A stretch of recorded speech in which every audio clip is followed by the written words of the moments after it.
you'd like to contact the show, send us an email at liveonfourlegspodcast@gmail.com or get involved in the conversation on social media. Join the Pearl Jam Podcast community group on Facebook or follow us on Twitter at liveonfourlegspod.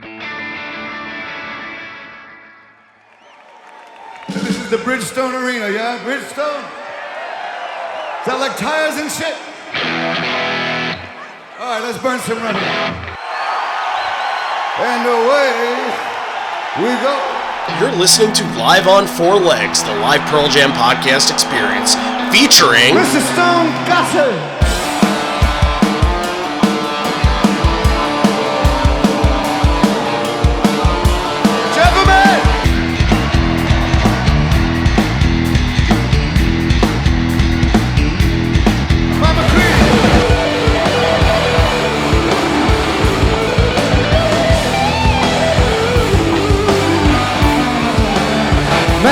Fucking camera in the drum.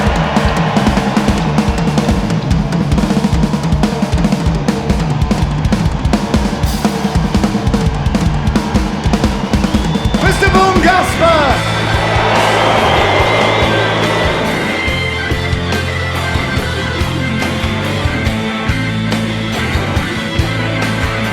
You can call me Al, you can call me Ed, you just fucking call me, why don't you?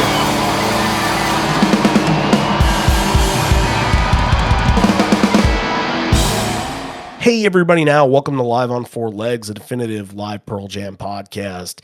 This week is the beginning of revealing our top 5 shows of the year 2025, voted on by you, the fans, from Facebook, from Patreon, from Twitter, and other social media enterprises.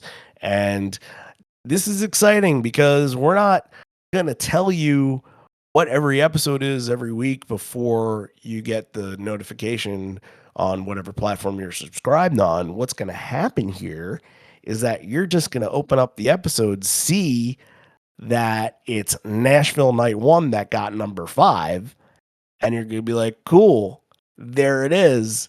That's the number 5 episode. So welcome to the beginning of the top 5 best shows of the year list. And we're starting here.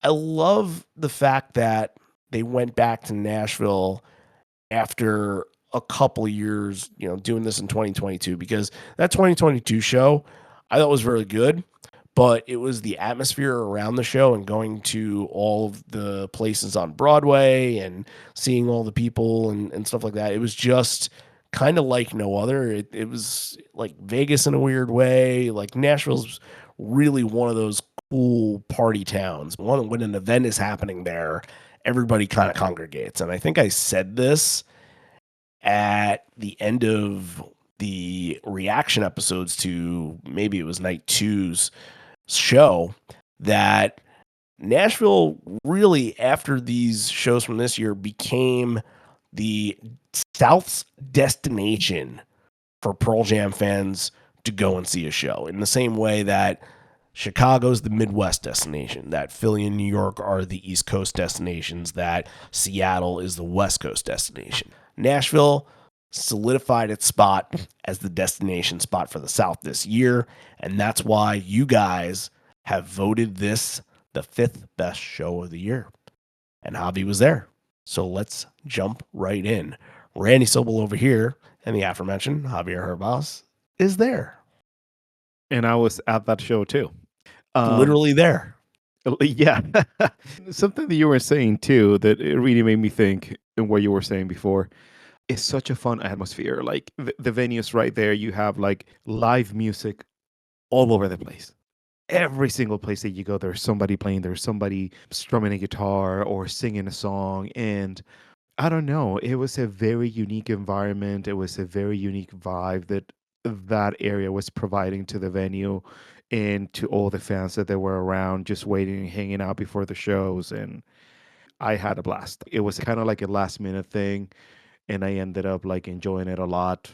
And definitely it's going to be in my list of places to visit again whenever they tour around, or even like with a trip with friends. But it was a blast, dude. We missed you a ton, but it was a blast. It was a really fun trip. Yeah, that was one of my things when this got announced and the whole tour got announced. I looked at Nashville, and the first thing that came to my head was, I saw a show there. So I wanted to kind of mix it up a little bit. And Hollywood seemed like the right spot, family wise. My family was with me for the shows that I did on this tour, and we wanted to go to Disney and do Florida things and go see my parents. I live down there. And for Raleigh, we had a wedding that week anyway, so it just seemed to work out pretty perfectly. So Nashville, my wife even said, like, if you wanted to go to Nashville, you could. And I was like, you really wouldn't want me to go because that's like 4 days out of the week, and that's 4 days that you have to find a babysitter. And like, I know the story. It's happened before. This was a better situation family wise for me going to shows this year because it had kind of sucked for them in the past. So it ended up being good. So I kind of didn't really give it a lot of thought to go to Nashville, even though I knew that that was a possibility for you. And I knew that it was Aaron's number one, number two destination that he wanted to do it too. And so many other people wanted to do it as well. It just wasn't really in the cards, but I won't make that mistake again. I think, yeah, you got to go to Nashville now. It's Yeah, just, yeah, and I mean, besides the show, some people know about this, but maybe in some other time, in some other episode, there's a lot of pretty cool stories around that week as well. A lot of very defining moments in my Pearl Jam fandom mhm. history. So it was pretty cool. It was pretty cool. Let's just say that it was pretty fantastic. We'll see if we get to tell those stories. I have no idea. Yeah, we'll see. We Maybe, gotta yeah. consult. Did you guys vote for it? If you guys voted for it, then maybe we get to talk about it in a couple weeks. Who knows? But only the list knows right now. Not the listeners. Oh, that was bad. That was so bad. I'm gonna move on from that real quick. Find a new segue. My segue here is that you were peer pressured into going into Nashville, I believe. Correct? Yeah. Yep. On this I think podcast, a lot. Yep, on this podcast a lot via text message, via Instagram, via a lot of stuff. And I'm like, okay, I'm gonna try to make it work. I think this is a sign. And again, it was just a blast. I love music. I love guitars. I love all that kind of stuff. And this city was the perfect combination of both. Like so many really, really amazing shops. Just to mention a few, Carter Vintage, like like the Gibson Garage and all that kind of stuff that we had a blast with the rest of the guys. At shout out for like Alex, Tim, Aaron, and all the people that we hang out with there. Our new friend Aaron as well that we met in person for the first time in Nashville, and it was one of those trips when you know that after the show you will have to go pack and go back to whatever you need to go back, and it was sad. It was just I didn't want to come back actually. Yeah, I felt that a lot after like Chicago, Seattle. Leaving St. Louis was tough, even though I knew that it was time to go home because I was gone for so long. It was definitely really tough leaving St. Louis. You get it's freeing, first of all, to just kind of be out with your friends with a very loose agenda of things and kind of get to experience things along the way. And that's the things that really stick with you. And that's a lot of why I've been able to make so many amazing friends within this community is that you travel with them and everything is an experience. So I can see that because Nashville, the 2022 one that I went to, it felt like we had a lot of people there as well. I remember the stories about the heat, the line. If you go to the Live on Four Legs YouTube channel, I posted a video of me going through the whole entire merch line and back around the arena. And the video is like, I don't know, 12 minutes long. And I stopped to talk to some people, and I also speed the video up. It was bad. It was really bad. It was like, 99 degrees, real feel of like 107 or 108. Yeah. So I don't know. What was the temperature like down there? What is it as bad? I know it rained in the day in between, right? It was hot, but it was pleasant, I guess. It was just not like the conditions that you were describing in the past. I remember when we were trying to get merch on day one, I felt a little bit, but after a couple of hours, like you were kind of like okay, but it was nothing excruciating, like in the way that you were describing for 22. And then the rest of the other days were just perfect, like not too hot, not too cold. So it was a very good. Again, it was just a very good week. Like everybody was just so excited to be there, and especially I think the hype got even bigger after night one because night one was a lot of people were like, well, I mean, this is one of the shows that we're going to be talking about for a little while. Yeah. And then night two just kind of explodes next to night one. Night two I thought was phenomenal and definitely a highlight of this tour. And it's funny talking about weather. I actually talked to a friend at work who was in Nashville last week, and I was like, "So, what's the first thing? Was it hot? Because when I was there, it was hot." He said, "No, it was 40, and by the time that he left, it had started snowing in Tennessee." Yeah, and I mean, it was at the same time that it was snowing up here, and I know that it was snowing in Chicago because I talked to somebody about it snowing in Chicago, but like Tennessee, really? Wow. Yeah, Smoky Mountains with snow? I don't know. Yeah. That's feels Yeah. strange to me, but Yeah. hey, anything can happen, I suppose. Climate change, yada yada yada. It's not real. It's not real hoax. It's a hoax. It's a hoax, guys. COVID was a Yeah. hoax, and you Yep. know, anything that you think might be legitimately scary, it's just a figment of your imagination. Just use that as your everyday like coping mechanism, I suppose. Right. Right. uh, Whatever you don't know, be afraid of it, kind of I've thing. had to make some tough segues in this episode with only like 12 minutes in, but yeah, that's another one. So I'm gonna segue into this. What places did you go? Like, what kind of bars did you go, and what kind of music did you see before the show all happened? We were just hopping on in a bunch of different places. There was a pretty cool band that I remember vividly because I was like very into them, and I think they were playing their own stuff. I think that was the night that I met Jeremy for the first time, right before we went into the venue. But yeah, a lot of people having parties too. A lot of like bachelors and bachelorette parties. Like the proportion Hmm. was very high of that. The And actually, buses, we man. right, and that was a running joke that week. And I was like, okay, how many we gonna see tonight or this week? That's why I Um, came up with the sticker that I did for that show right, with all exactly. the the dead skeletons riding on a party bus.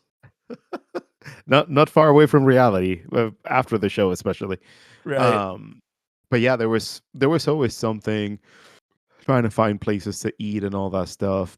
But yeah, a lot of cover bands, but I can't remember the name of the place, but it was right in front of the venue. It has like two or I three think I floors know or what you're something like talking that. about. Yeah, I think I Okay. know the one you're talking about. Yeah, and that was the one that really captivated me because I'm like, okay, these guys are playing their own stuff. Like the place is crowded, everybody's drunk, everybody's trying to have a good time, and I thought that requires a lot of guts and not just to be playing a cover. Nothing against that, but sometimes it's more meaningful when people have the encouragement just to go and play their own stuff. I love that. Yeah, I noticed that when I was there, I heard a band do Jeremy, and they made it their own though. It was not like trying to, do grunge Jeremy. And then I remember that somebody was doing Ledbetter somewhere. I can't quite remember where it was, but yeah, somebody was doing Ledbetter. So, when bands come into town, I think that's kind of the thing. It's like, oh yeah, we want to kind of play up to what's going on in the area. So that's kind Right. of what happens. But it's just yeah, it's a cool vibe. It's a cool atmosphere. Most of what we did was we did want to hang out where it was just like loud and abrasive because it wasn't that the bands were loud. It was just that it was so many people, it was so compact that we went to Mellow Monkey, that is right next to the place that I think you're talking about. Okay. Yeah. And that we just went upstairs and just hung out there. And yeah, I mean, we basically spent like 2 days hanging out there. So yeah. Yeah, yeah, because after a while, like it's so chaotic and loud and people yelling and live music that I remember that after night one, Alex and I and a couple other friends were like, "Yeah, let's just grab one more beer and then just call it tonight." But everybody felt that we needed to find a place maybe that it was going to be a little bit more quieter, like Yeah. because it was one of those things where like, okay, I'm ready to have a little break, not to be surrounded by loud people yelling that I want one more shot and stuff like that. One last thing. Do I have to grill you about this? And I don't know what day this happened, but like, did you get into a fight with an Argentinian waitress or something? Um, I'm not gonna deny nor confirm that happened. But it was not a fight. She was not a waitress. It was a guest in a restaurant that we were visiting with Aaron and the rest of the guys, and yeah, there was a few exchange of words because of something that she said. But yeah, we're just gonna leave it that way. So maybe she's listening to the podcast, and if you do, you suck. You still suck. But yeah, that's that. Just gonna leave it. Yeah. Maybe she listened to the last week one and maybe she's like, oh, that Javi, he's so nice. He said all these nice things about Buenos Aires. And I wasn't Yeah. there. All I knew is that there was, tempers that needed to be controlled apparently, but figured I'd bring that up to bust your balls. I was the So peaceful. I was the peaceful one. I didn't start a thing, so I'm in peace. I'm in peace with myself. So I'm good. all right. Now, with that being said, more stories will come at a later date, possibly. Who knows? If you guys voted this to be in a later episode this year, then you'll get to see it. If you didn't, then you'll get to hear other stories, I suppose. But right now, we're going to run through the set list and we're going to kick off the show. And it's quite crazy. This is going to come up maybe like one or two times in the show where moments that I know that both you and Aaron had seen at another show that I didn't go to, you got again. And that's the opening of this show, is that you both got to see Indifference open up the show again. And that's awesome, first of all. I love that for you guys. But also, it's like, shit, my friends got it. I missed it. What the hell am I doing wrong here? Why am I in the wrong place at the wrong time? But yeah, it's a surprise to start this show with Indifference. I will light the match this morning, so I won't be alone. Watch as she lies silent, for soon that will be gone. Oh, I will stand, arms outstretched, pretend I'm free to roam. Oh, I will make my way through one more day.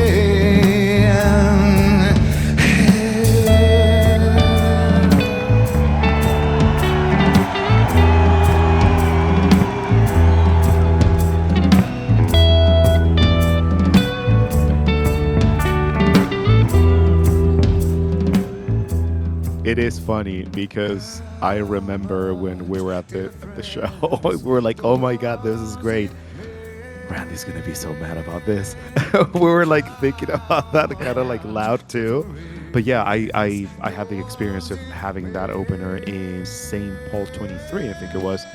Even though that I had that moment in the past, it's always such a shock when you hear the first couple of chords. You're like, oh, we're starting with Indifference. And it's not going to be the same thing every night, right? But automatically it leads me to think, okay, we might get a few special things here and there tonight. You know that it's not common. For me, the surprise factor, it will never go away. It's just a fun song to start with. and new venue, new city for me. I've never been there, and like and having this kind of song to kick off the set, it was pretty cool. Yeah, that's actually two shows in Nashville in a row that they open with something that is not a usual opener, because the first in 2022, and I gotta stop saying first because I know that they, in between, they hadn't been to Nashville in a long time, but it was not the first time in Nashville in 2022. That's a dumb thing to say. Just the first time in like the Nashville, this is like the Nashville glory era for Pearl Jam, I suppose. I don't know. But Nothing Man opened up that show that had only been opened with one other time before, and I believe that was the Telluride show, if I'm not mistaken. And you get Indifference here, and Indifference, it had not been opened with at a show since that St. Paul show. So I think you're absolutely right. When you do get something that is that rare, that doesn't come around like that, it still has that weight of surprise and that feel of like, wow, we are seeing something special, instead of, oh, we're getting this again. Like there is none of that with that. Like there have been moments where, and I'm not thinking of a specific one right now, but in the last couple of years, there have been moments that, like, when you have a moment that feels like a massive surprise at first, and then it keeps happening and it becomes really common, you're like, okay, this still feels cool, but like you kind of took the wind out of its sails a little bit. Like it needs time for it to come back and feel special again, if you know what I mean. Oh yeah, yeah. It makes total sense to me, because if this would have happened maybe in a heavier rotation on 23, like you said, maybe this Indifference as an opener would have been, oh, this is cool, but they already did it like 3 times in this run, you know? But it felt super special. And then when you have a song like that opening up, and then the follow up, which is Low Light in this case, I remember that my reaction was like, there it is, because this song has not been played till this date on this run. Right. And there was a lot of stuff, like there was a lot of conversations in between fans about where's Low Light. Like it's one of their favorite openers, or like that first kind of like in between those pack of 2 or 3 when they start the show, like in a slow warmer. But it was really cool. It worked, and it got the people going right away. It was one of those things that you notice that the reaction got that surprise with Indifference, but then you got this sing along, and you got like, we are in this together, the Low Light thing, and then Right. the band goes on. So it was pretty cool. It was pretty cool to hear that again too. Yeah, it's kind of crazy that like Low Light's one of these songs that just seems to always follow me around, even when it was still considered kind of rare. I saw it like twice in a year that I guess like 2010 was considered like, okay, they're starting to bring it back a little bit more, but it wasn't heavy rotation yet. But I saw it twice that year, and then from there it felt like I was seeing Low Light a couple times a year. And you kind of get the 2013 when they started to put the early top 3 kind of slow burn into the set list. That Low Light was usually the number 2 after Pendulum, and I believe Low Light was a part of the Wrigley 2013 intro to that show, I suppose. And it just always seemed to follow me around. I thought it was weird that I didn't get it this year, but last year I didn't get Present Tense at all, and this year I didn't get Low Light or Rear View Mirror. But now, like, those are reasons to say for next year, okay, I'm looking forward to seeing that again.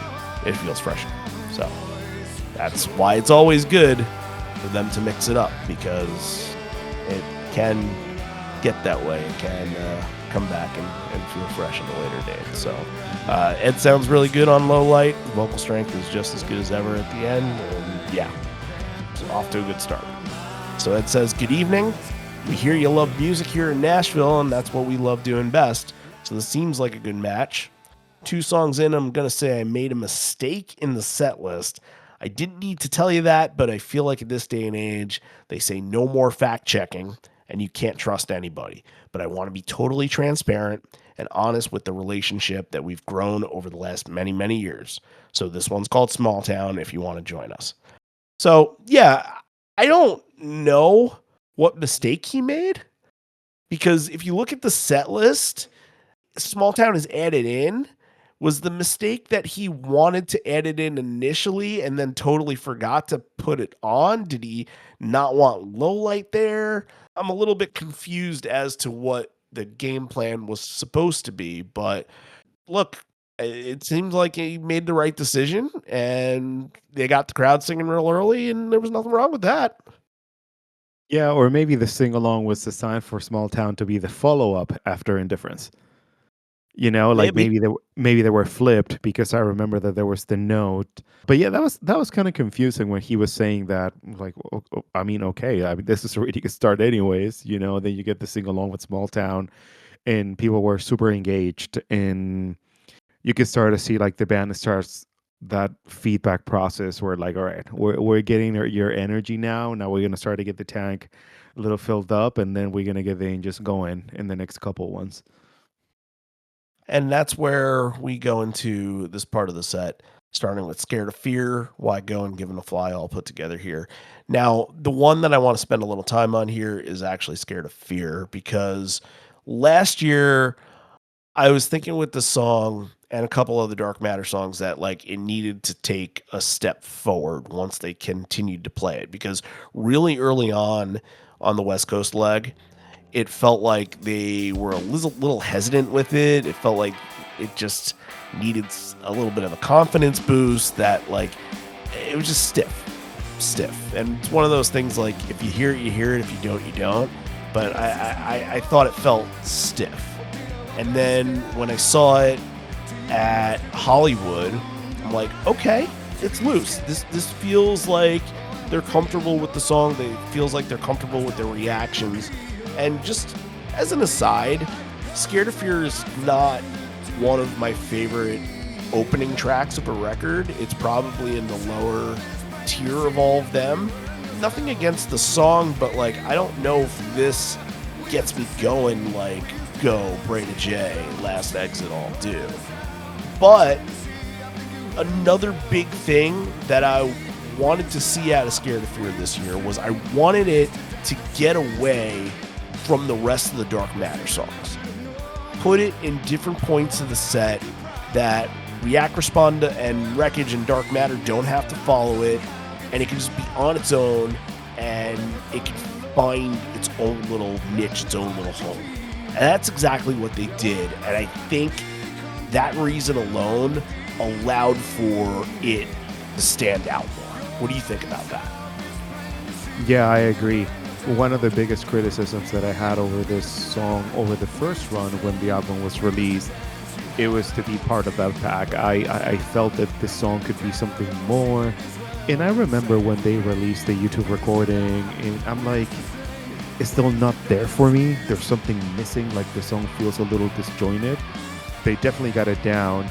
And whenever you see the song like out of that section, out of the Dark Matter stuff, like you were saying, I think it adds and it feels more fresh because you clearly have a song that's separating by itself from all the other ones from the past, even though that it might be the same rhythm, it might be the same tempo, that might be similar to other stuff, but in the way that the song is structured, the tunings and everything, it makes it sound something absolutely new and fresh. And I'm glad that they did this. This is a really good version. I really like this one. But I was very much looking forward to see it like outside of that pack. Nothing wrong with that pack, but I agree with your idea. I just wanted to see it by itself, and it really shines by itself. I actually think that's a really good example of what I was trying to say before. That something that felt really unique and special at first, which the first show in Vancouver, they start the Dark Matter section, and it's the first 4 songs. So everybody thought, oh, first night of the tour, we're getting the full album here. And then the next night in Vancouver, where they could have switched it up a little bit, they did the same exact thing. And then it was like, oh, okay, we see what you're doing here. And it's not bad per se, but it leaves a huge chunk of the set without that chance of something unique and different happen, because you know immediately when you're getting Scared of Fear and that video is running that, okay, well, the next 4 songs are going to be this. I don't know if it takes you out of the set or it took you out of the set. They didn't really do it as blatantly this year. You know, you'd get React Respond into Dark Matter, into Wreckage a little bit, but I feel like you just kind of mentally knew that that was going to be your next couple minutes or so, and that was it. It wasn't bad, but you want it to be unpredictable. And I like switching it up. We'll see what Scared of Fear comes to be in the next era of Pearl Jam, whether it be next year or beyond. But look, Dark Matter era is officially over, so I think we can kind of move on and find new things to do. And this was a good start to do that. So why go and give it a fly right after? Great energy. Feels like the crowd is just as good as the crowd was back a couple years before. And they love that building. I know that because they said that night. And, you know, it was made for music. So they'll be back at some point in the not too distant future because of that, because the sound, because the crowd reaction. So, yeah, everything's mixing pretty well here. Ed says here, I'm noticing people from different places. I see Chicago. I see Boston. Is that Los Angeles? And then he's looking at a jersey. He's like, oh, Sonics. It was confusing because in the video, you see a jersey that on the back, it's yellow jersey, and it says Sweet Lou on the back with Kareem Abdul-Jabbar's number. Yeah. That comes into play later. It will come into play later, but you know, leave that as a tease for now. Then he mentions Brazil, and then he says he met a mother and her son from outside of London earlier that day. And on behalf of all those folks and all of us and the crew, we just want to thank all you locals for having us back to such a great city. I just learned today that there's a cool little club outside of Murfreesboro, a little punk rock joint with a great name called Dark Matter. So let's dedicate this one to them. And this is a Dark Matter section, as we were just saying, but a little bit different than the obvious. So it's Dark Matter into Wreckage into Running.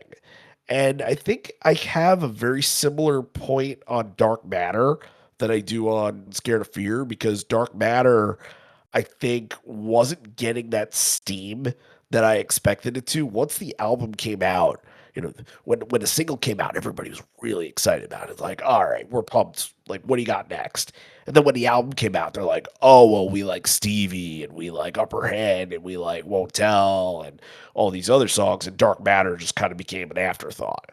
And Dark Matter, I thought from the first moment hearing it, I'm like, this should be a massive live song.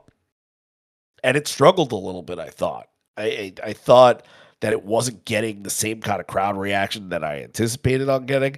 And by the end of last year's tour, things started to turn around a little bit more. They were a little loose with it. They played around with the wordplay a little bit, and people were able to relate to it and have fun with it live. And I think that's kind of the evolution and how that one's changing. But once you get into this year, they absolutely locked down. They knew what they were doing on it. They absolutely had it down pat. And a lot of that, it's going to be really hard for the next drummer to replicate a lot of what Cameron's doing in that, because it's just a signature sound for him that's coming off there. So I would like to see how much it is moving forward. I mean, beating a dead horse with all of these Dark Matter songs and everything else, but still, Dark Matter, I think, can still be a big part of their set list if they want it to be. I like Dark Matter a little bit more right at the end of this run than before that it started. I always felt, in this is my opinion, I've always felt that what Stone was trying to do, it was way much an idea to replicate what he was doing in the record. And I think when he started to notice that he can get a little bit more loose to it and add his own plate style to that, I think the song started to grow. I always wanted to see Dark Matter as an opener. I always thought that it could be a really good idea just to get the crowd going very quickly, especially extending the drum intro. I know that some people like really like that thought too, but it's much better than the versions that I saw in the past. I still see, and I'm going to go back to the previous conversation topic that we were having. I don't want to see it as part of a batch. I would like to see it a little bit more dismember and not knowing that, oh, is Wreckage going to come after this or is going to come before this? Like I don't want to be thinking about that. I want to see it as its own thing, shining by itself. That actually is a good segue to bring up with Wreckage because I've been having this thought about Wreckage for a while now. And I think that Wreckage probably has the most staying power of any song just because I think it has the emotional weight to it. I think it also resonated with a lot of people in a certain way, especially the band seemed to really resonate with it. And this had been 100% of the time out of all the shows, it almost had that Rocky Marciano streak that we've talked about. And then that Raleigh show, they cut it, and it did not have the perfect record that it could have had during the Dark Matter era. So every time that they played it, though, it was within spots 5 to 9, like almost every single time. My thought on Wreckage is that now you have something with the song that you can capitalize on.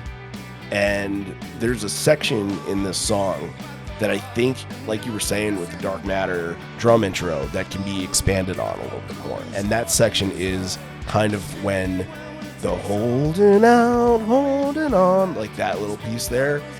I feel like extending that and putting the song in the encore, like deep in the encore. I'm talking about Free Alive. It's going to sound crazy, but hear me out. Free Alive, and then that part there. What if Ed did something like, it's been a long time. We've been on the road. We've been to so many different places, and you guys have always been there for us. It feels like that's so, like every time I hear it, that part is meant for him to do something like that, to wax poetically about being in a band, like playing with his best friends, like playing to thousands of people. It just feels like it's meant for it. And think about that and think about what kind of moment that would be if they end up doing it. And especially the reaction, you get that, you finish up the song, and then go into a live. Like, I think that would feel right. Yeah. I can kind of imagine that right now, and I think it will work. It's such a good storytelling song too, like to your point, that it can work with that. It can work right after the acoustic set, right after the encore, Or even sometimes I was wondering, like, what if you put it in the first pack of 3? What if we have it released low like Wreckage? Kind of like building up a little bit more to that. Because as you were saying, it could be something about how important it is for them to be part of the same band, or a storytelling time, or it could be like a storytelling time for the intro for the show. Like, hey, good evening, I think it can work in multiple ways, but now we get to the unknown. Is it going to survive to the next era? If it's going to be a resource that they're going to utilize, it's something that a song that will continue to trust to play it live a little bit more. We don't know yet, and I think everything is going to be quite unknown until we know who's going to be the next drummer. Maybe they're going to try to tailor down something to the new style of drumming that they're going to get. Who knows? We're just speculating right now. Yep. And I feel like that one has the best shot to be kept around. I know that they want to bring more power within the new drummer that they get, but Wreckage feels like Pearl Jam's late era defined. It's not just Breathe, but it has the same like subject matter, like Siren, same subject matter. So I think it sticks. But one song that probably won't stick is Running. We had our jokes about it. We, sputted out and potatoed and all that. So And t-shirts. T-shirts. We definitely had t-shirts. I still have t-shirts. Fucker, if you guys want a t-shirt, please. I mean, I'll give it to you. Name your price, essentially, at this point. I want them out of my fucking office. So right before running, a good little line from Ed. He says, "Is this Bridgestone Arena? Is that like tires and shit? All right, let's burn some rubber." So running sounded good, but yeah, I mean, this is kind of its last hope on this run. I don't think we get to see a lot of running from this point forward, but you know what? Crazier things have happened, and I've been wrong before. So, all right, Ed's going to say something about Mr. Mike McCready here at the risk of embarrassing himself in front of all these musicians. And he's like, whoa, what is he going to do? Is he going to fire me? Is he going to quit? He says, I just want to say when you come to a city like this where there's street performers and people playing guitar on any given quarter that might be twice as good as you and they're getting dollars put into their guitar case, when something happens that this is weird because it was a weird segue by him, but he says when something happened, like you get into the Rock and Roll Hall of Fame, you accept it as an honor and it's nice to be recognized by your peers. And like, it kind of strays off of it being about McCready there, but he says, I guess you always knew that you were going to be institutionalized at some point, but you still don't really acknowledge or accept it. However, there is some people on the stage that got elected for the second time. So if you're elected twice into the Hall of Fame, like Mr. Matt Cameron, at that point, I think you have to realize that, yes, you are a fucking badass. Even Flow gets into Daughter. Mike gets intimate with the crowd, going down on the floor, playing in front of their faces. Big, powerful version, gets the crowd really fired up. Any other quick comment on Even Flow as before we really dig into the story of Daughter? No, I think the main point here is Daughter. Even Flow got a little groovy though, although I was a little surprised because I was trying to remember as much as I could from the show a couple nights ago. And even though that Even Flow is the song that a lot of people are expecting, this didn't get a huge crowd reaction. I think there was a lot of fans kind of like, oh, Even Flow, great, but we want something maybe a little more or a little different for tonight. But good version. But I think Daughter is the main is such a cool story. Such a cool story. Absolutely. And we got something special for you after we tee it up for you here. So, Ed says somebody told me a story yesterday, reminded me about the times it got intense around the end of the first record and making the second record. So, when the second record went on sale, it went on sale at midnight. And there was a place in Ohio that they broke windows to get into the record store, and no one wanted to wait. It was very intense. What an honor it is to have this kind of attention. It was an interesting time. So, this story is about a young girl, age 13, and she was begging her parents, please let me go to the record store and be there at midnight. And her parents, being wise and smart and maybe not trusting, they might have trusted her daughter. They might not have trusted all the other Pearl Jam freaks who were waiting in line at midnight. But she went to bed disappointed, a little angry at her parents. And then she woke up the next day, school day. She's having breakfast at the breakfast table. And her dad walks into the kitchen, walks up to the table, and throws the CD in front of her cereal bowl.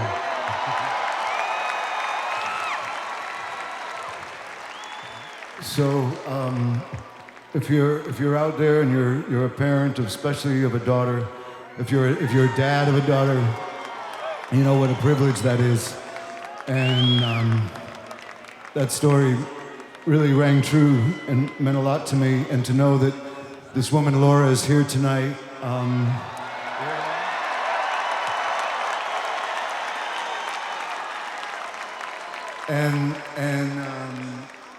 And when she was losing her dad just last year, they talked about that story and had another laugh and a bit of a cry. And we wish she could be here. And then she came here by herself to celebrate her 46th birthday. But I just knew that she wouldn't be alone if she's with us. Happy birthday, Laura. Thanks for sharing your story. We love you. This one's for you.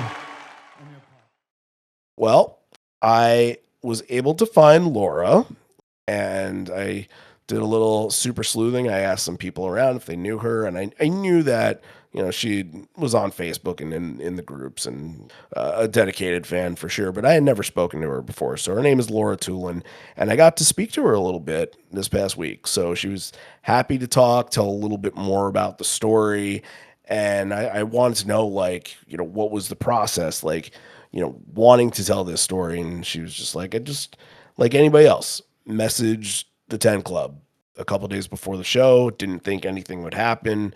It would be unrealistic. And, I just want to say that, look, they get thousands and thousands of emails, I'm sure. And if you're just being like, well, I've been to 60,000 shows and I haven't seen this song, it's not going to happen. They're not going to pay attention to that. But what I will say is that a woman named Beth messaged me last year and was telling me about her husband, Jeff, that he was going through a very rigorous cancer treatment, and that they were going to the Missoula show and didn't know if he'd be able to make it to the show. They didn't know what his timeline was and everything like that. So she messaged me, and I had never spoken to her before. She saw that I have a podcast and thought, if anybody can help, why not ask? So she asked me, she said, hey, do you know the best way to get in touch with the band? And I said, the only way that I can really recommend is to email the 10 Club. So I told her, I said, I would be happy to do that for you. I don't know if my standing within whatever helped that. I don't think so. I think it was the story and how incredible it was that Jeff was going to be there. And, I emailed them probably about a month or so out from the show. And actually, about 2 days before the show, I get a response that just said, thank you.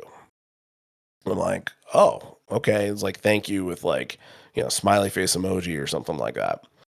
And from that point, I'm like, I'm feeling pretty good about this. Like, I feel like this is going to happen. And ultimately, Ed mentions Jeff and another person going through similar issues and before Hard to Imagine, and the rest is history. So I know that a lot of people have come to me and said like, I can't stand when people try to get their moment in, and like, it's not about them, just like, don't be part of the show. But like, if it's personal and it means something to you, then it's worth a shot. It's always worth a shot, because you just don't know what's going to get back to them. I mean, I've emailed them somewhat enough times. I won't do it a lot, but like, I really wanted to email them after Brandon J got played in Philly to thank them and just be like, I don't know who this gets to, but like, here's my story, and pass it along. And I actually got a rock on response from that, which was nice. So maybe somebody saw it, who knows? But it's like, it works. It works, but don't abuse it. Like, this story was that kind of emotional, where a father and daughter can bond over this, and then, in the last days of his life, mentioned the story as one of these, amazing memories that they had. Like, it just, she really seems so thankful that something like this happened, and just was happy to talk about it too. I think one of the great things that she told me was that she told some friends after the show, and somebody had said, oh, I think I went to the same store that your dad went to pick it up, because he went at midnight, of course. And she was like, I remember somebody there that was in front of me who went to the counter and obviously was, much older than everybody else that was trying to get the CD, and said, oh, I'm getting this for my daughter. And that was just very, very cool how that can come together, and her story being told can refresh somebody's memory like that. So yeah, it was very cool. And, just really cool for her. You know, she went to the show by herself, and I asked, I'm like, was anybody around you? Did they like recognize that it was you that he was talking about? And she kind of said I kept to myself, and like I was tearing up, but like, you know, nobody really knew. And like, it's almost, it feels weird because it's like he's talking directly to you, and you don't have, you know, somebody else to be like, hey, pinch me. Is this actually happening right now? Are we in this moment? But that's exactly what it was. And just, yeah, I mean, pretty incredible stuff. Pretty incredible stuff. And I once again really thank Laura for sharing all that she sent to me. And yeah, you know, don't abuse the power, but if you have something to share away. All right. Shall we move on with the set here? It was a good version of Daughter that has a very passionate another brick in the wall tag, which doesn't feel like it gets tagged enough anymore, I don't think. Maybe it did last year, but it feels like it's rare to see. It's even rarer to see WMA tag nowadays, which is insane, but hopefully that changes in the future. But he turns the lyrics into government leave the women's bodies alone. That's something pretty common if you do hear it nowadays. But next section here is going to be our little rarity section, and we're going to get the aforementioned Brandon J that gets here, and also Green Disease. So Brandon J first. Brandon J here at this show. Our good friend Jason Brown got to go on stage. Ed took his hand, brought him on stage, and they sang the song together. And Jason, being the mensch that he is, joined us for our episode of the best moments of the year that is going to be on YouTube very, very, very soon.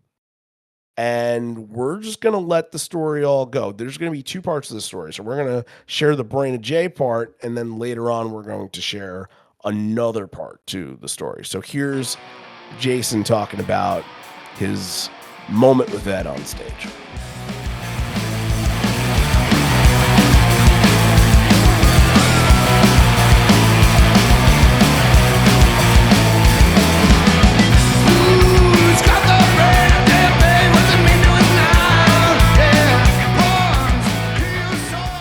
I would say it probably goes back to 2024 in Manchester.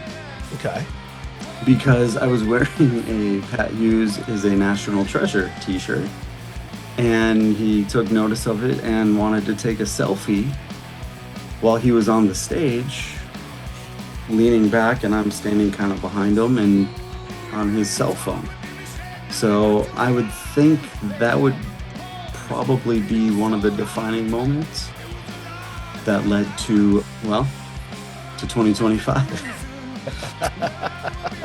So you're right in front. You have your same spot every single time because you're out there, you're camping out, and you know people will know that. All right, Jason's here. You're not going to get Jason's spot. So you're in that same spot. You're kind of perched in that little corner there. Yeah. So that night, I just happened to get into that corner because I was kind of on a mission that night, which was probably months in the making. To be honest with you. What was that mission? Yeah, so when they announced the tour, and I saw they were playing in Nashville on May 6th, I was like, that's a very special day in Cubs history. That Kerry threw 20 strikeouts that game. So I'm like, and Kerry lives in Nashville. Kerry and Ed are pretty close. And I'm like, this has to be a thing.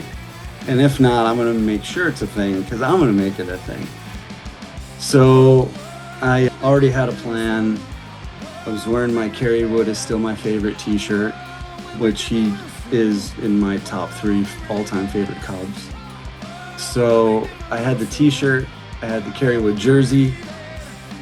I was in the spot and I'm like, oh yeah, this is gonna happen. I even got these like crazy Cub sunglasses. I'm sure you guys probably saw in the videos and stuff. Yeah. I've seen those. Yeah. Yeah, so I was like, no, I want to make this a thing. I want him to notice. We'll see what happens. And well, it happened. But I didn't really know at the time because, as he typically does, in between verses or whatnot, he's checking out, the rail and the crowd, and I can tell he like came over by us. He's like reading, looking, goes away, comes back, and then next thing I know, I thought he was going to reach for my cool sunglasses. I'm like, oh, that'd be awesome. He's like, no, no, no, no, no. He's like, get up here. And I'm like, what? He goes, yeah, come on, get up here. I'm like, okay. Hop over the rail. And I just remember thinking, all right, I'm going to just take my time because this is at the time, what, 34 years then this year, right? This is 35. Yeah. So, yeah. Well, wasn't 35 yet.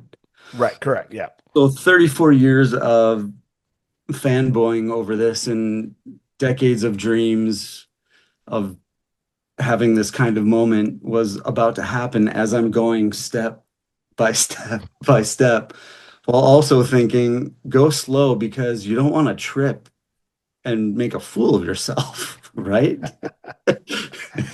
So I get up there, and of course, we're Brain of Jay, and that's another thing that was like cycling through my head, and I'm like, if Ed even fucking knew that my name is Jason and we're doing Brain of Jay. But anyway, so I remember there was a point that I just kind of stood up there before I put my arm around him that I realized I was allowed to, because you're just not sure when you go up, right? It's like, the fuck am I supposed to do but rock out? There was a little moment, I think, that Ed was kind of gestured for me to come by him. So that's when I threw my arm over his shoulder and I almost knocked his hat off, which really would have sucked. But I just remember, I'm like, holy fuck, this is happening. I'm like, but dude, like, I love this song. And like, of course, as anybody knows, me at a Pearl Jam show, it's like, let's go. Like, there is no like, I'm just going to sit and watch. And I just kind of stayed in the moment. I always just, you hear his voice and that's what just kind of gets me going. And I'm sitting here and I can actually hear his voice before it gets to the microphone, which, you don't really get to hear like that, and I'm sitting there, and a couple observations. I'm sitting there looking out, going, holy shit, I can do this every day of my life. That was awesome. Like, there's just people, but the only weird thing about that part is you just see eyes. There's just eyes everywhere just looking at you, which is crazy. But then I was like, am I really fucking holding Eddie Vedder? Like, like, it wasn't even like I'm up on stage. It's not like any of that stuff. It's not like friends down there looking at. I'm like, am I really touching Eddie Vedder while he's singing at a show? And I'm like, holy shit, this man is a solid brick. Like, I'm like, this motherfucker is like 61 years old, right? 61? He's about to turn 61. Yeah. About to be 61, I think. He's fucking solid. I'm like, no wonder he's climbing rafters. And like, literally, this is how fast like the thoughts are spewing through my head of like all these moments like becoming reality just of me standing next to him. And the one last observation was, holy shit, he's like soaking wet. It's like you're pushing into just squish, like, but who cares? I just knew at the end, I was like, well, at least I know I'm gonna lick my hand later. But is that weird? We're not gonna judge people here. No, It's okay. no, not at Okay. all. It's all good. It's all good. Yeah. Yeah, all good. nothing weird here. We're all obsessed. Somehow. Somehow.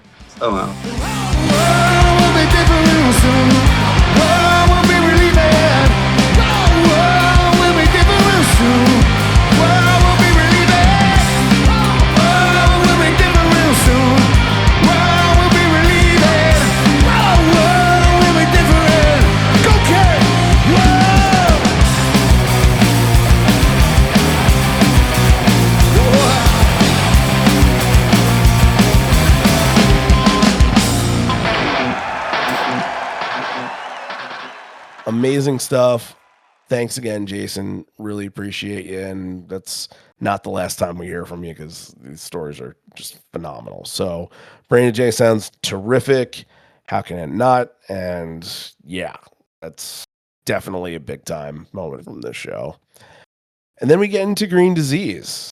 And Green Disease is really interesting because before the song, Ed mentions that he's going to play this guitar that Jack White gave to him. And this guitar was like white and black or white and brownish. It kind of reminded me, looked like cow spots a little bit, but it was a beautiful looking guitar.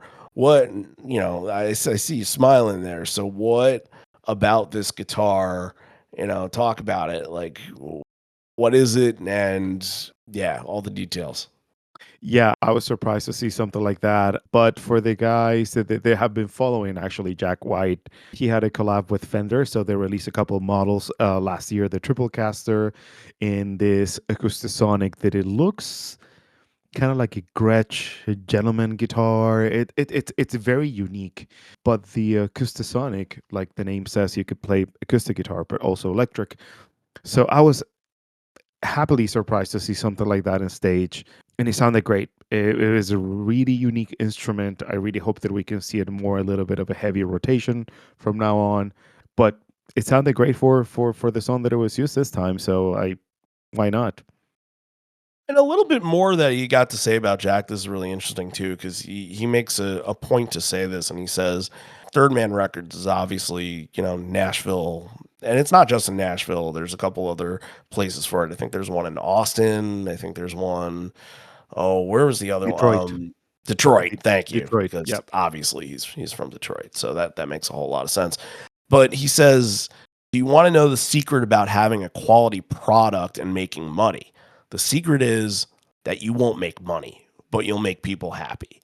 And that's what we've seen Jack do. And there's a couple of, hey, let's give a nod to a Hall of Famer that, we talked about the Hall of Fame last week kind of moment. And Jack White obviously is another one. So Green Disease being about the fuckers who take all of your money, I thought was a nice surprise. I thought it was an excellent performance, just sounding really tight.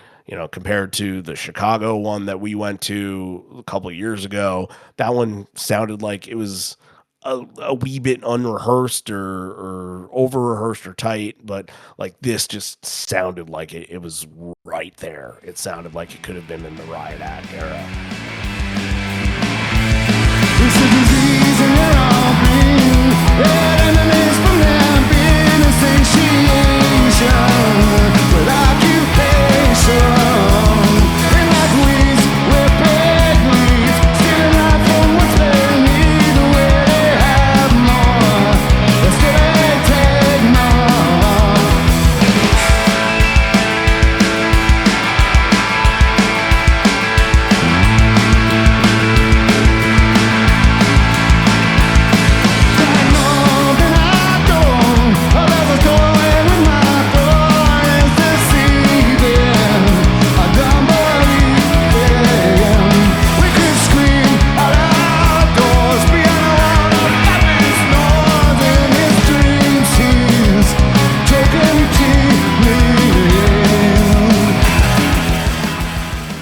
Interesting note here, but when he's spelling out greed at the end, did he change a letter or was that a Freudian slip?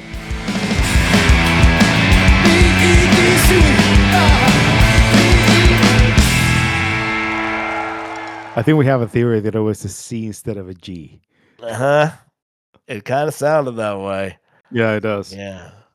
Well, you know, Creed, Scott Stapp's got Creed, I suppose. I don't. I mean, their last couple of years they've been on like the everybody nostalgia for the '90s. Give us money on tours. So, and Yeah. now what's nuts is that I work with some kids like in their 20s, and they fucking love Creed. Why? Yeah. I don't know, but this kid I work with, he's like 20 or 21, and he wears this Creed shirt to work sometimes, and he's like, "I do it for you." I'm like, "Go fuck yourself, man. I don't like that shit." But he knows he's busting balls because he knows what I like. He knows what I'm about, and I'm just like that Creed shit. That's not gonna fly. But the kids apparently they think that like Creed is like this time capsule kind of band, and I don't know. I don't get it. I don't get it, and I don't want to.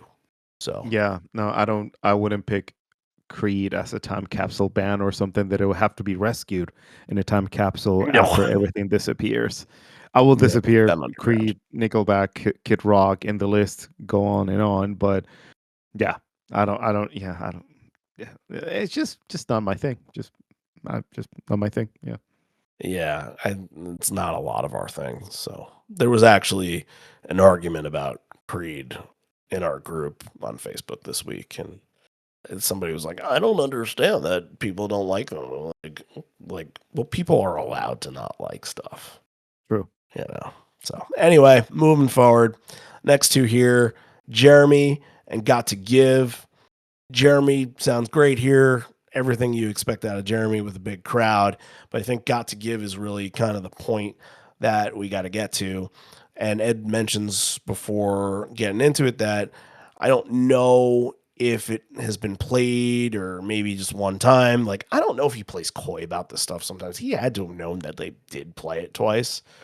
I know it had been a while between the first time and the second time, but, so this is the United States debut of Got to Give. And I think a lot of us were just kind of like, why haven't they played it? Why haven't they played it? Why haven't they played it?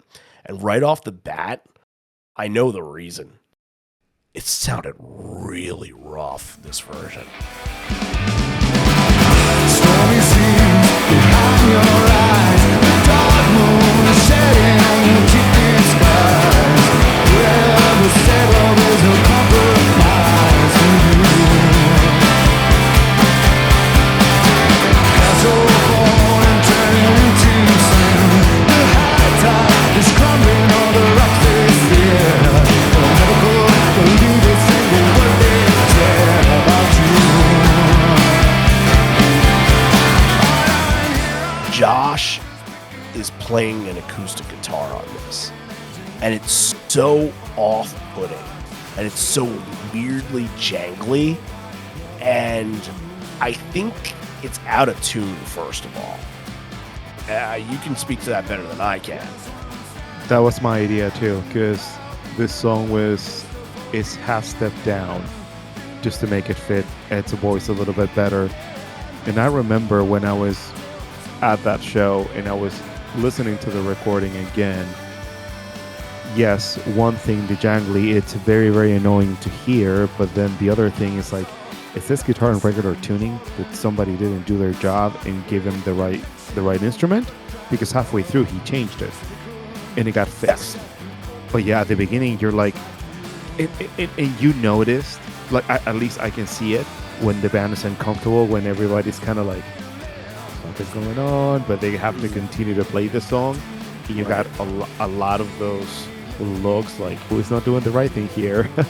But yeah, it felt rough, and I don't know, when stuff like this happens, Randy, I always makes me wonder, like, it's really gonna discourage them to play it again. Like, most likely they're gonna be like, we tried it, didn't work, we're gonna shelve it. Yeah, and I think the fact that it was originally on the Raleigh set list and then got brought back for the first night in Pittsburgh, meant that they wanted to get a mulligan with it, for sure. They wanted, because they know, like, after this year, Got to Give is going to go the way of Speed of Sound and, you know, My Father's Son and All Right, those kind of songs. It's not sticking around. So try what you can to kind of have a last hurrah with it. And yeah, I mean, this one was not working. It just wasn't. And I think it probably is out of tune because the guitar really sounded like when my kid busts out his, you know, toy guitar and goes to go bling, bling, bling, bling, bling, bling, bling. Like, it was that. I cannot unsee it right now because now I can see Josh in the back doing some sort of like. You can barely like hear that. that. He's playing a little ukulele. Cannot unsee it right now. So Ed here talks about touring musicians and says he knows a guy who is a friend, and would you believe he's traveled 200 million miles? And he gets feisty saying, I know what you're thinking. You said we were going to be transparent, but it sounds like you're peddling bullshit, like you're the president or something. So how could that be possible? That is twice the distance to the sun because my friend is astronaut Scott Kelly, who is here tonight, and he finds him in the crowd, says hello. I guess he's a musician? Because that's the thing, like, he didn't really, like, no, astronaut, but I guess he's a musician as well, but, you know. Yeah, no, didn't know that about him, but makes it even more interesting. I suppose, look, if he's a friend, then I guess that, yeah, he has more information than we do. So, Corduroy, Comeback, and Porch, a very interesting final three for a main set, but we'll dig into it right here. In the bridge of Corduroy, he's talking to Scott Kelly and kind of singing Ground Control to Mr. Scott, come back because we love you a lot. So it's kind of interesting and fun. And Corduroy's fun. Like, what do you got to say? But like Corduroy being this late in the set, it's so interesting that Comeback follows that up because you just think you're ready to close this out, right? It's like Corduroy Porch or Corduroy Rearview Mirror and like move on to the next portion. But there's some pause and hesitation before going into Comeback, and it looked like it was on the set. So Comeback is played here, and usually you would get like a speech beforehand, like kind of like Man of the Hour, where it's like, hey, we're going to play this for somebody and tell a story. But I think that story is yet to come. I think it comes a little bit later, but this is kind of the primer for that, if I were to guess. But it's just kind of fascinating. I remember thinking about that when the set list was being shared and streamed and all that. I'm like, I don't know if it breaks up the flow because you can attach yourself easily to Comeback, but like, it just, I don't know. It's like fascinating almost. I thought that it broke the flow a bit, but I thought that they were going to end it up the set with a Comeback. I don't know why it felt that way for me, because I'm like, okay, if they're really trying this is kind of cool. Like you said later on, it really makes sense why it was included, but having come back in between Corduroy and Porch, it feels off. And I think they got so much into the vibe of the Comeback song that even Porch feels a little slow at the end. It feels a little out of gas. I feel that there was something a little missing. Okay. Yeah, I mean, Porch sounded fine to me. It felt like it was a good collaborative jam on it, and Ed's pouring out some red solo cups as the solo's going on. I also felt like I heard Boom a little bit early on Porch, which was interesting because you don't really think of Porch and think of Boom, but, you know, mess around, work with stuff. But, yeah, I mean, everybody met in the middle and played off each other. It was kind of fun. And then we get a slight return at the end. Haha, get it? Mm-hmm. You get it. I do. Yeah. And a little bit of a mic stand smash as the main set closes out. All right. Let's dig into the encore here. Pause for station identification. A little content traffic for the rest of 2025 here as we are coming down to the last couple weeks of the year. You guys already know that the next 4 weeks after this is going to be all about the top 5 shows of the year. But what you might not know, maybe you do, you probably do, we think we mentioned it before, is that on YouTube, you're going to want to subscribe to the YouTube. We have our reveal videos, 5-part series of the top 25 best moments of this tour year. And we have just recorded one that was songs number 25 through 21. And that should be out very, very soon, if not late this week, then early next week. So definitely be on the lookout for that. Fun content. We got some good video, really good video. Guys, if you're not subscribed to Jake Flicks on YouTube, you're doing it wrong, because he's got phenomenal 4K multicam video of all the shows almost from this year and a lot of shows from last year as well. Better Than Nothing videos is excellent too. And I haven't seen the multicam in a lot of YouTube videos that I've seen him get. It's just phenomenal work the way he's put it all together. So you got to check it out. Make sure you're subscribed over there. It's great stuff. So we're using a lot of that video. And yeah, we're just going to keep going on for this year. We got the holiday party coming up, and that's happening on December 11th, Thursday, December 11th at 9 p.m. Eastern time. And basically, look, it'll just kind of be us just sort of celebrating the community, celebrating the band. We'll do a little bit of an episode kind of reliving the year and maybe talking about some of your favorite moments of the year and your experiences as well.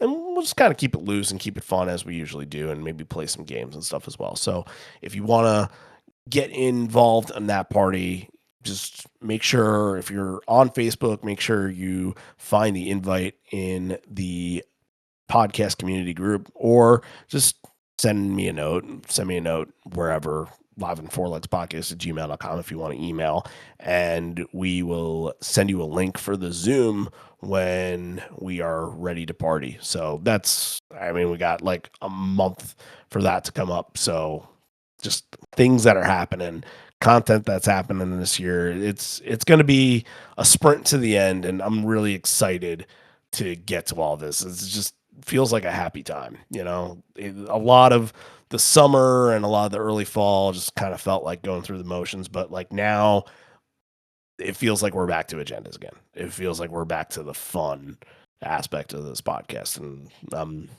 I'm having fun. I think you're having fun too. I can tell it's different. Mm-hmm. Thanks for thanks for that vote of confidence. Mm-hmm. I think everybody needed a little bit of a break, but just to try to keep it fresh and not to fall into things that we always said that we were not going to do, which is something that is very important for us. So it's still hard for me to listen to shows because of everything that happened, but I'm getting to a more comfortable spot. So it's a little different now too.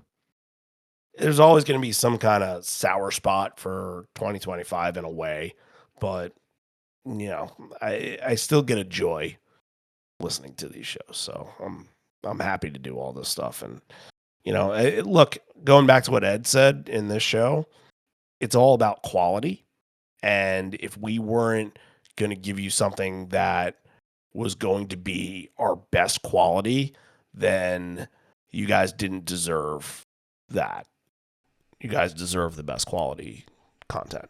And now we hope that you think that you're getting it right now. That's all we'll say. So if you do think that you're getting it and you want to support this podcast even further and give us a little donation, monthly, weekly, whatever it is, then head on over to patreon.com/liveon4legs and subscribe. We just put out a new episode over there. It's a monthly thing that I'll be doing called Your Monthly Playlist, where people will pitch their favorite performances from songs in the current month that we're in. It shows that happened in November, and that is currently up. I did a little radio gig because for a long time, that's what I wanted my life to be. I wanted to be a radio DJ, but clearly that is a career that is dying and dying fast. So that's why podcasting is in, and that's why we're doing this. But no, I love the aspect of just being able to DJ a little bit and you guys giving me the songs you want to hear. So that's been fun episodes, and we'll continue to poke the bear and get some Gear Garage episodes out of you, Javi. We'll continue to get some hallucinogenic recipe episodes out of those guys, and we'll see if we come up with some new ideas this year. We have a long form project for 2026 that will start the first week of 2026, and you'll know right away what it is, but it's going to be a bear of a project, and we hope you guys are going to enjoy that. So yeah, we're looking up. Things are looking up for the future. So if you do want to donate, that's patreon.com/liveon4legs, or go to the Patreon app and search for Live on Four Legs and get it there, or go to liveon4legs.com. Concertpedia posts are going to be up pretty soon. We need to finish the end of last year with the Australia run. I have a couple of those, need to finish those out. And then I'm hoping by the end of 2025, we will be all set with all of the Concertpedia stuff for this year. And then something that has been in the queue for a long time, but somebody that used to manage those things never managed it for 3 fucking years. Yeah, we had all of the write-ups for 2011 shows done for 3 years, and they never got finished. And I'm going to finish them, and I'm working on them right now, but 3 years and they never got finished. That was an error, not on anybody but us. Us meaning the greater Live on Four Legs. But I'll just say that I had other things that I was doing. So, all right, back to the rock. All right, so this is kind of the story that makes Comeback make sense here. So Ed says, he's just kind of waxing poetically about Nashville, like there's so much music in this town, and we just appreciate the energy reflected back at us, and just kind of doing his just nostalgic spiel there. But he says loyalty and forgiveness go a long way. And he says, I have no idea why I'm talking like this. He's really doing an Ed ramble, but he's been thinking about it a lot and feeling it. And then he gets into telling a story that's a sad news about an Australian surfer named Shane Herring that they had lost a week before the show. And, Ed's involved in the surf community, and he's good friends with Kelly Slater, as we all know. And it was a very unexpected death. So mentions that he was so good at one point, he was ahead of Kelly Slater on the world rankings. And yeah, so Ed shows his picture up on the big screen and is like, I just want to pay tribute to his life. So ask for the Fireflies to come out, and we're going to get a solo Keep Me in Your Heart for this. And I had kind of forgotten about this moment in all the madness that was these 2 Nashville shows. So I'm thankful that it popped up. Unfortunately, spoiler alert, I suppose, but it didn't make the top 25. And maybe that was a bit of an egregious error, but there are so many emotional moments that do happen that not everything is able to get in, but it is appropriate that he plays the song because we talked a lot about the Hall of Fame here in this episode, but also last week. But one of the artists that made the Hall of Fame that we really didn't talk about a whole lot was Warren Zevon.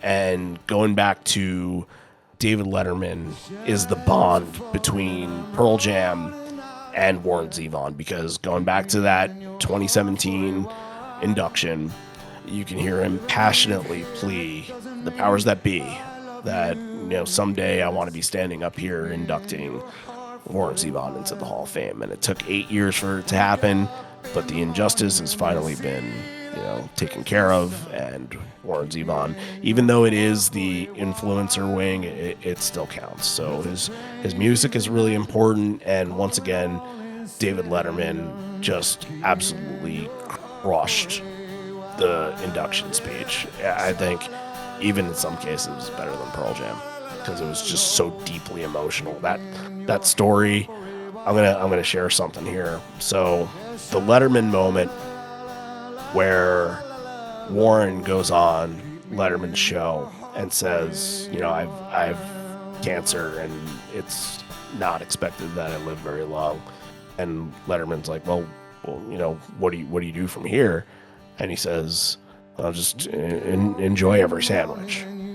And that means so much to me, because at my wife and I's wedding, my father-in-law, who is a massive Warren Zevon fan, he looks me directly in the eyes and he says, for you, all I have to say is enjoy every sandwich, man.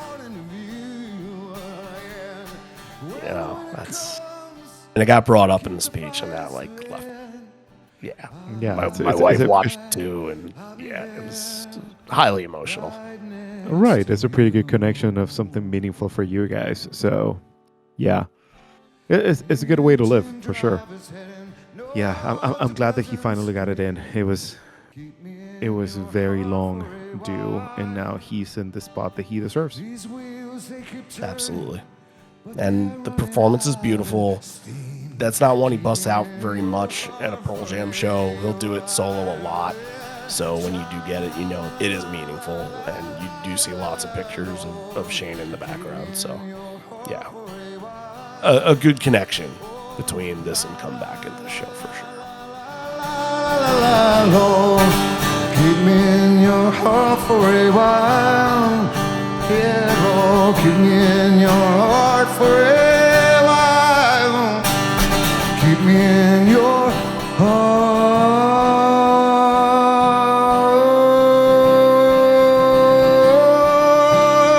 for a while.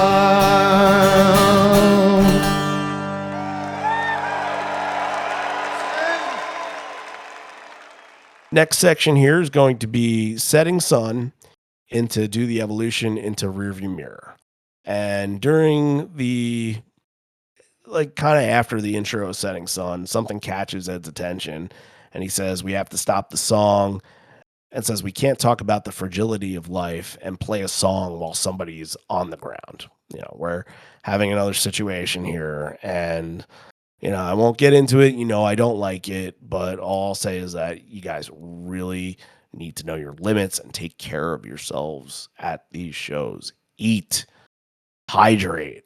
I don't want to see it, because I don't want to see anybody get hurt and taken off to the hospital at a show. And I also don't want to see the show stop because of that. Nobody does. So all that you can do is take care of yourself. That's it. And do it. And if you feel like you're down in GA and you can't handle it, then there's always, you can get the handicap spots in the arena. There's always a way.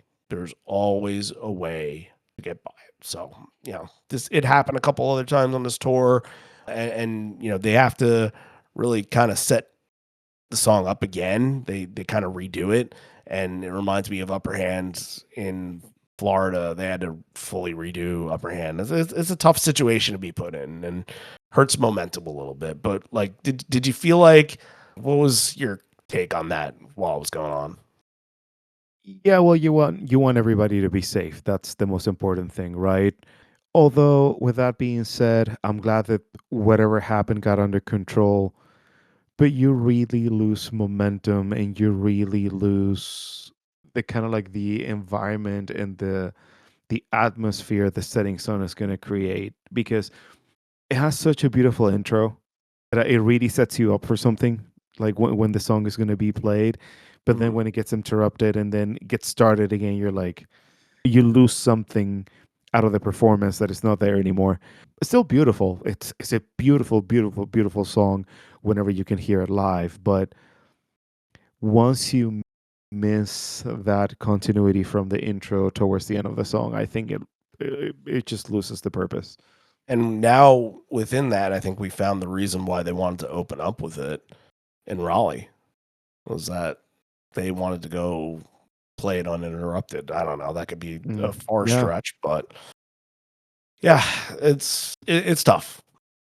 It's tough. You don't want to see it happening during any song, but you definitely don't want to see it happening during great songs like that. So back to the drawing board. Evolution, for a hot minute, it sounded like they were about to do the South America chant. It goes like, oh, and then kind of, right?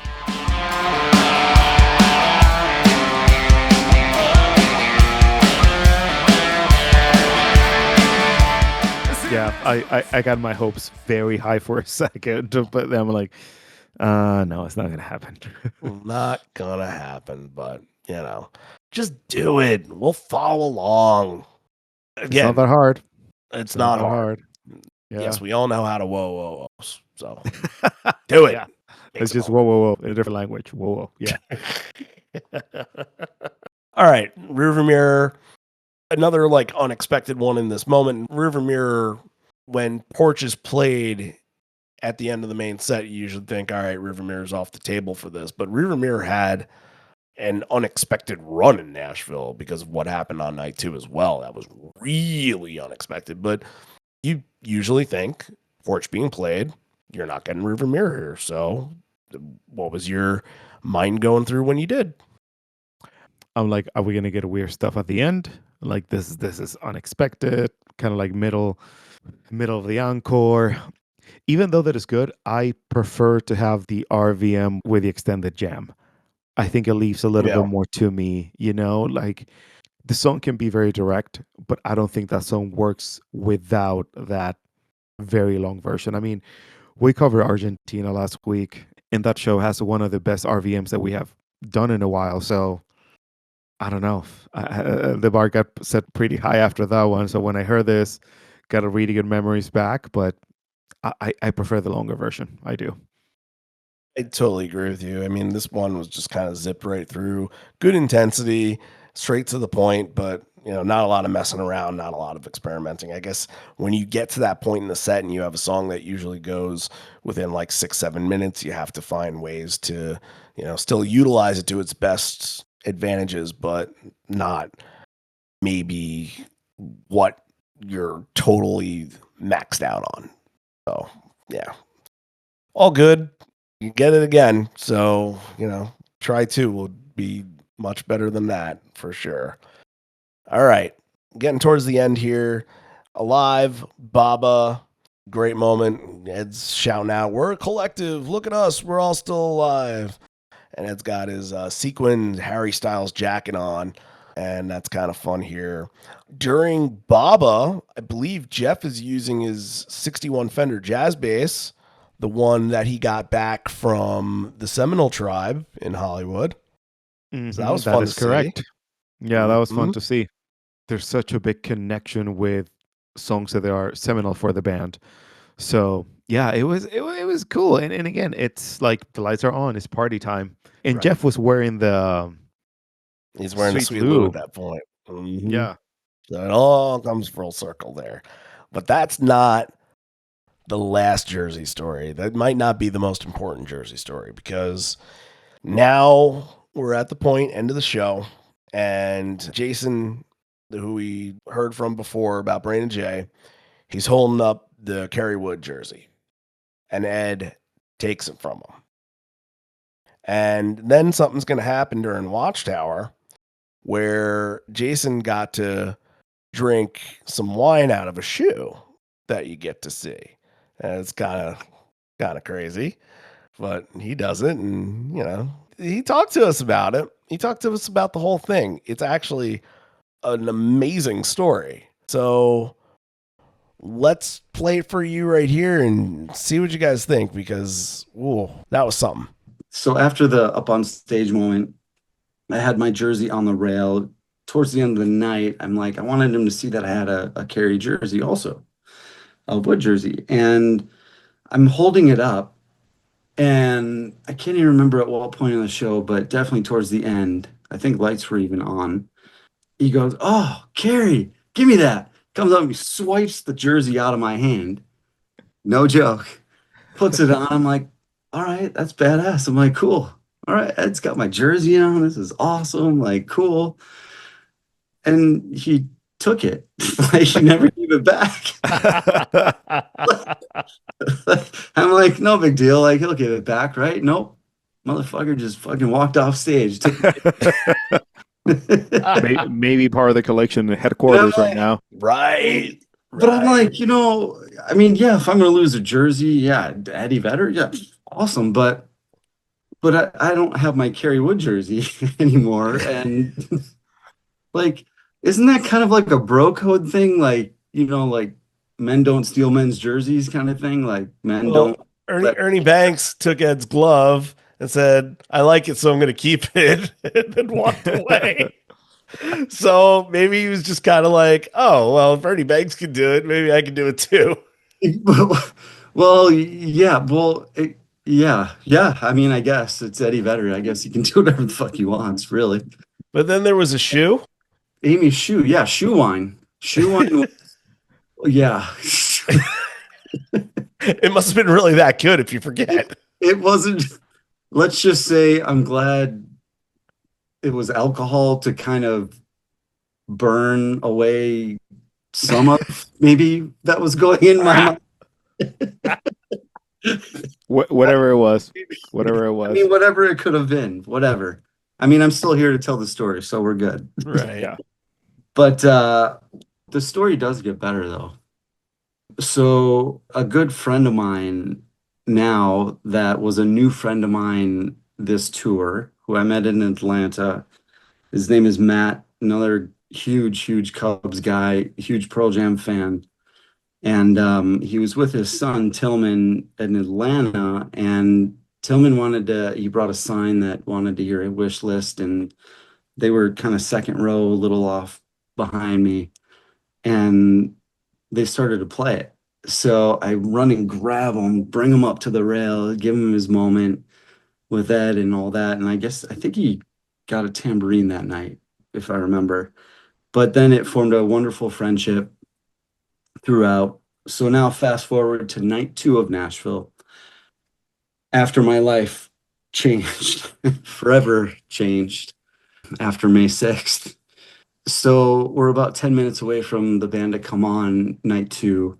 And Matt texts me, he's like, "Dude, I need you to come up to my section. I got something for you." I'm like, "Dude, it's like 10 minutes before they come on, and you want me to do that right now?" Well, naturally, if anyone can do it, JV is going to do it. So I run real quick. And to my surprise, what he had waiting for me was Kerry Wood. Oh. So with that, I was like, holy shit. And then I was like, holy shit, am I going to miss the show because I'm standing So we had a few moments, and Kerry was so cool. He was like thanking me, and he's like, "You rocked it. That was such a great thing you did. Like, thank you for honoring me." He's like, "My kids loved it. Like, my whole family loved it." And I'm like, literally pinch me. Like, did Kerry Wood just say that to me? Like, one of my heroes say that to me? And he's like, "I got something for you."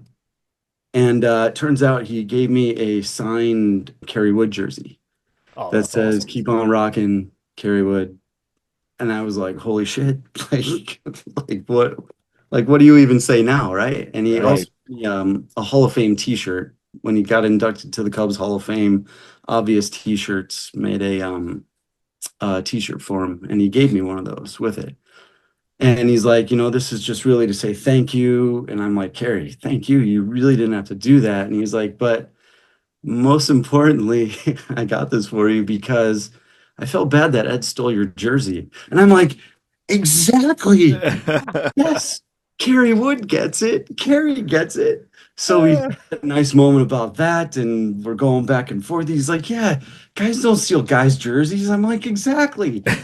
And he's like, and then he tells me, he's like, "Yeah, I was backstage with Ed after night one," and he's like, "Ed, that was really cool what you did with that guy. You brought him up, thank you, and but you stole the guy's jersey." And Ed goes, "Oh, he'll be okay." I guess Carrie goes, "Ed, that's fucked up." It's kind of bittersweet, right? So I lost a jersey to Eddie Vedder, but I got a signed jersey from Kerry Wood. But then I had some wonderful experiences at Wrigley this summer because of that moment in Nashville. Just getting to sit in Tom Ricketts seats for a game, Wow. meeting Kerry before a game, giving him a bottle I had engraved of Maker's Mark with the Cubs wax on it, which he's like, "Hey, maybe we should have this together." And I'm like, "Yeah, sounds great. Uh, Let me know." just sometimes people are in the right place at the right time and doing things that are good for other people to get them the experience that they desire, letting, a father and son go and see their favorite song from a good spot in the crowd, and then them thinking about him and thinking about him doing this nice thing for them and introducing him to one of his favorite Cubs in Kerry Wood. I don't think it gets better than that. That was some story Har- right there. I know, tough to beat, and we know how much it means for Jason too. So I was just so happy for him. I was a witness of everything that was going on, and I mean, yeah, you just can't be more happy for the guy. He's a good friend, and it's one of those things. So like, you want that kind of thing to happen to good buddies of yours and Mhm. people who really deserve it. He has been such a long time fan too. Like, how many times on his mind he just wanted this or imagined this, and then it's happening. Right. Good for him. Can't be any more happier for him to get his moments here. So good things happen to people. Good people. Real quick on Watchtower, I was a little disappointed because the deep sea diver version that we got from Seattle was so good. And I love the pacing of it that I thought that maybe they would take a little bit of that playbook, and they did not. That was a little disappointing Yeah. because I mentioned it about Watchtower before. It's not like one of my favorite covers that anybody does. And like as a song, like I get the hype, but I'm not on the train. You know what I mean? So Yeah, and I was gonna say it's pretty tough because now, even though that you might not be a fan of this song specifically, you have set such a high bar for the version that you witness, and then you're like, mhm. I expect the same, if not even better. So I get it. I always expect to get a really good version out of the song too, but it's such a wonderful surprise to get it once in a while. But I agree with you. Like, for me, the Seattle one, that's where it's at. Yep. You know what my favorite Jimi Hendrix song is? Machine Gun. No, the Spanish Castle Magic. Ooh, okay, that's a good one. Fucking love that song. Yeah. Yeah. You don't need like these incredible blistering solos to have a good Hendrix song. That one just like True. it's a fucking rush. It's almost like a punk song in a way. Mhm. That those drums. Oh, so good. But that is the end of the show right there. And yeah, so now we get to pick a couple moments from Nashville Night One. What do you got? Ooh, this is a little tougher for me. I really like "Keep Me in Your Heart." This is a song that for me was the first time. I've never heard this live, so for me that was like a moment that I really want to treasure. So that's gonna be my number three. My number two, because I later on understood the significance of why the song was being played, even though that it didn't make sense at all at the beginning for me. It was "Come Back," so that's gonna be my number two. And my number one is going to be "Rain of J" because I was happy for my friend and because I know that's your song. And even though that you were not there to share the moment with us, I don't know. It makes me happy that now "Rain of J" is being played and now we can say, like, when Randy heard it in Philadelphia, But yeah. That was the one thing I told Jason was that if that Philly moment didn't happen, I would have been strangling him. Right. I've been so mad. Like, how dare I know. you? I know the conversation would have not been that friendly. Yeah. No. All right, what I got here, I'm going to give the nod for number 3 to Scared of Fear. That song's growing on me live for sure. My number 2, I'm going to say, is Green Disease. I love that guitar. I love the way the song sounded. And I love Greed. That's right, I said Greed. And yeah, my number 1, give it to my friend right there. It's going to be Brandon J. Because, yeah, I can't be jealous when, I mean, a little bit jealous, I guess, but like I can't be like, oh, you guys suck for getting that, because I had mine. So yeah, good stuff. Well, All right. Ryan, actually, we're gonna do something. We're gonna do something different this week. Since last week What's you that? were a party pooper and you didn't want to give a 10 to the Argentinian show, I want to ask you, what's your rating for the show this week? I don't know. I like the show. I think I like night 2 better. Ooh, it's tough. I don't think it hits a 9. I think it's an 8.5 for me. Like very, very, very good and recommended to people. But like, I'm there with you. That's what I was okay. thinking too. 8.5 for me. It's like exactly where it's supposed to be, considering what happened in night 2. If you know what I'm talking about, but Yeah, you got to weigh the two against each other, right? Yeah. yeah. So. And if you guys voted night 2 to be a part of this top 5 shows of the year, then maybe we'll hear it as soon as next week. Maybe we'll hear it at the last show of the year. Who the hell knows? That was up to you guys a couple weeks ago to determine that. And now, no, it's set in stone. We must consult the list, and we will not let you know what we are doing next week, but it will be the number 4 voted show of the year. It could be anything from Atlanta to Hollywood to Raleigh to Pittsburgh, and even this Nashville night 2 that we're just mentioning. What it won't be? Fuck Jazz Fest. It will not be Jazz Fest. How dare it? Jazz Fest got a total of 4 votes. 4. And there were a lot of people that voted. So it's not happening. But this is a good way to kick off our little end of the year run here, as well as doing the YouTube stuff with the top 25 of the year. And then later in December, we will do that top 25 written piece for liveonforlegs.com. So check all that out. And yeah, we're just going to ride it out because it's been fun. I'm having a good time with this. And holiday season is right around the corner. Thanksgiving is right around the corner. And let this be a happy time of year. I know shit's weird. I know you want to know what's in the files, and I know that What are you talking about? That's not a thing. you want to know what's in my filing cabinet, right? Yeah, true. You want to know what it's my files? A lot of bootlegs. A lot of bootlegs. 2021 tax returns. Oh, no, I don't want to get stressed about that. Tax returns, not yet. Yeah, not yet. No, we're not there. But anyway, with all the other bullshit that's happening, hopefully for around an hour and a half to 2-ish hours every episode, we can give you something that makes you forget about all that shit, because all that shit fucking sucks. It sure does. No matter what aisle that you land on, it all sucks. So anyway, thanks everybody for tuning in, and make sure you tune in the next couple weeks, and we'll ride it out for 2025. If you are not subscribed to this podcast on any of your favorite podcast platforms, then make sure you do so. But also, please make sure you're subscribed on YouTube, because that is going to be important from this point forward, with all the video content that is coming very, very soon, as well as some other video content that I have ready up for the future.